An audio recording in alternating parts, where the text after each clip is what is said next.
5月18日，娛樂圈裏突然傳出了一個讓人十分遺憾的消息，知名香港演員艾威的妻子 Lisa 陳美齡在醫院病逝，終年61歲。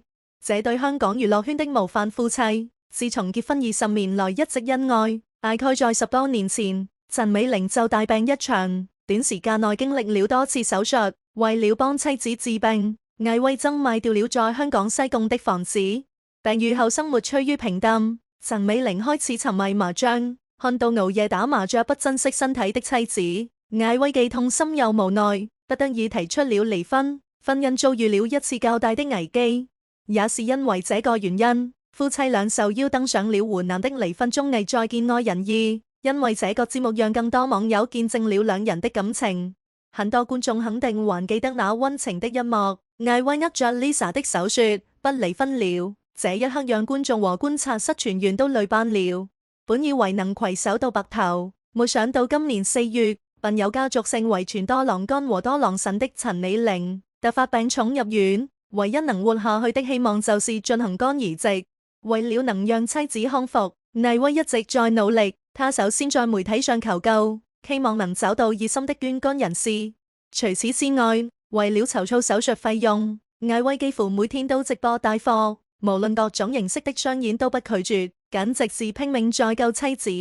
可惜的是，2個多月都沒能等到合適的肝源。近日陳美齡因細菌感染，再加上腹腔積水嚴重，最終只能進入 ICU 治療。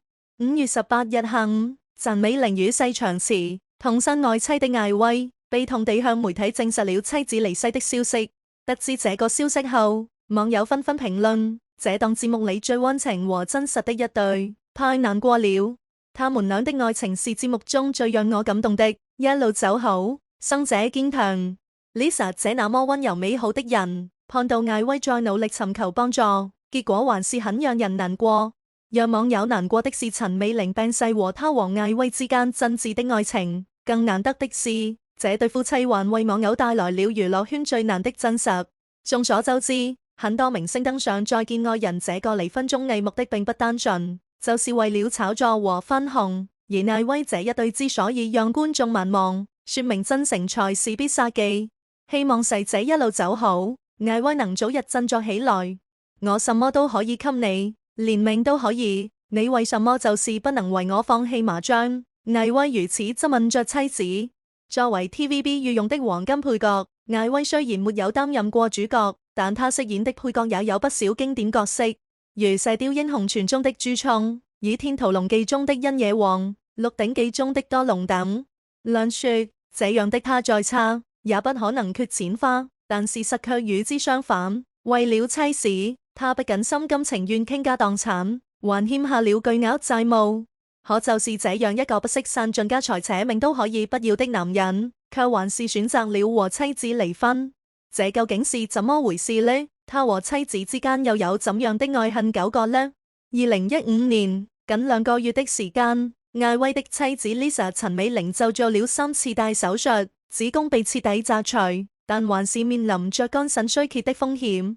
面對破敗的身體， Lisa 陷入了深深地恐懼當中。她常常夜半驚醒，然後大哭，情緒極其難平復。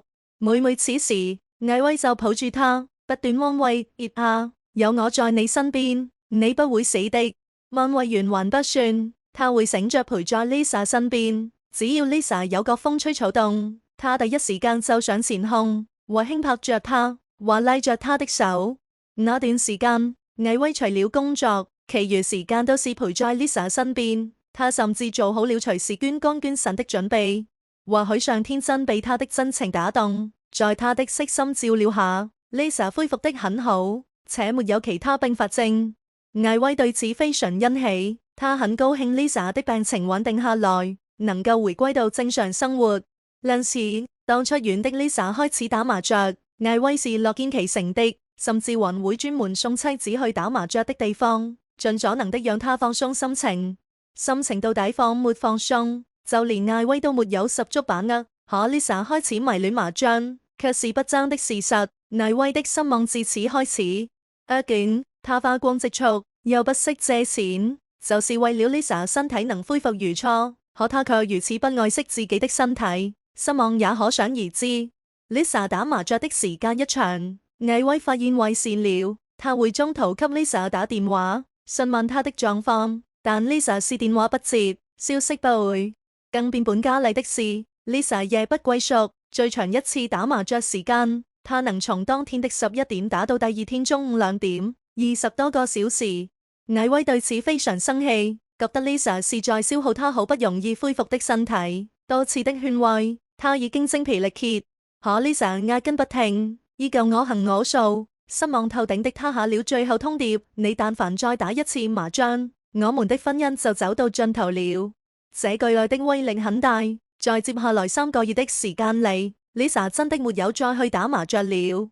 就在艾威覺得 Lisa 會為了他好好愛惜身體之時，Lisa 卻覺得艾威已經消氣了。他再次坐上了麻將桌，又開始打麻雀。看着故態萌生的 Lisa，艾威一句話都沒說，只是收拾了行囊，帶着狗狗離開了家。兩人正式分居。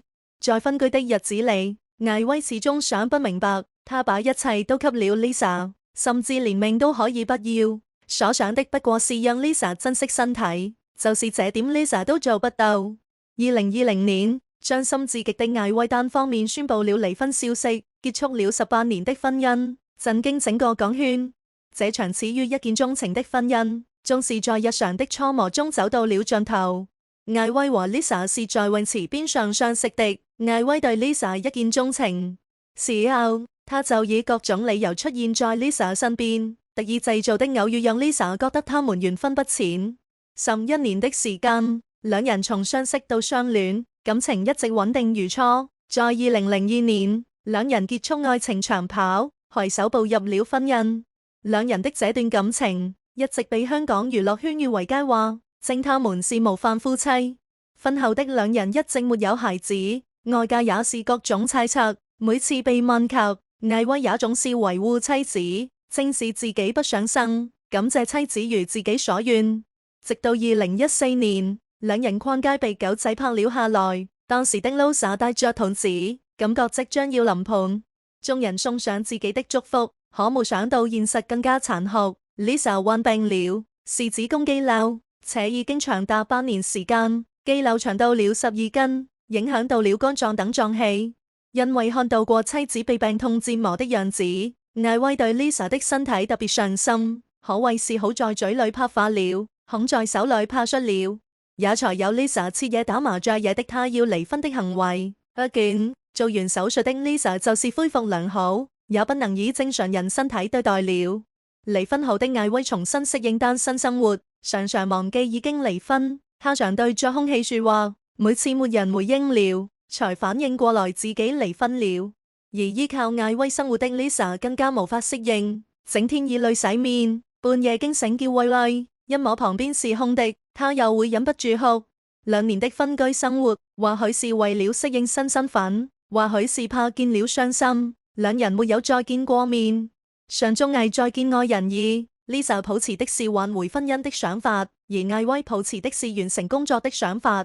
兩人的見面後的問候帶着疏離，互相問了身體安好，有沒有高原反應等，就無報了。直到嘉賓問起離婚原因，艾威才帶點控訴地對 Lisa 說：我對你仍然帶點恨意的，你對我的勸告無動於衷，我也很恐懼，因為你的錯誤。我又要負上責任，我覺得你在陷我於不義。對面的 Lisa 聽後，深深閉上眼睛，她臉上滿是痛苦之色，為傷害到艾威而自責。儘管艾威狠狠地控訴 Lisa，但在整個節目中，他一直關切着 Lisa 的身體，留意着她是否喝水，是否按時食藥，是否增加減衣物等，事無巨細，還會提醒節目組 Lisa 的健康狀況。說好的怪罪，在這不經意的關心中，化的灰飛煙滅。說他們不愛，太硬了。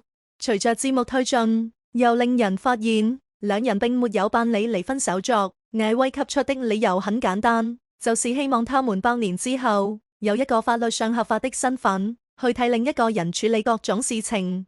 而 Lisa 也說出了許多艾威不知道的實情。當年他查出子宮肌瘤，本不嚴重。但剛和公司簽約3年，如果手術就需要請3、4個月的長假，為了事業，他選擇了保守治療。